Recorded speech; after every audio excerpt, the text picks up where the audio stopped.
গঢ়িবলে আমি এখন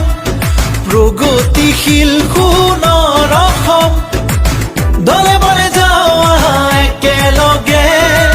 পদুমৰ চিনত আকৌ ভোট দিবলে আকৌ এবাৰ মোদী চৰকাৰ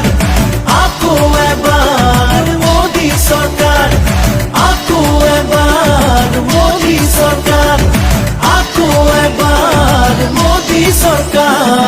আন্ধাৰ আদৰিল ঘৰে ঘৰে পোহৰ বিয়পিল বিজেপিৰে শাসন কালত কত হাঁহি উভতিল শিক্ষা দীক্ষা দিশত হওক বা দেশৰ এই প্ৰগতিত ষ্টাৰ্টআপ ইণ্ডিয়া স্কিল ইণ্ডিয়াত কত হাঁহি বিয়পিল তিনিখনকৈ দলং ইমানেৰে অসমৰ নাম উজলিল প্ৰায় প্ৰসন্মানেৰে সোজা কণ্ঠক শ্ৰদ্ধাৰে সোঁৱৰিল লেপেট কটাত গেছ কেকাৰ অসমতো এইমছ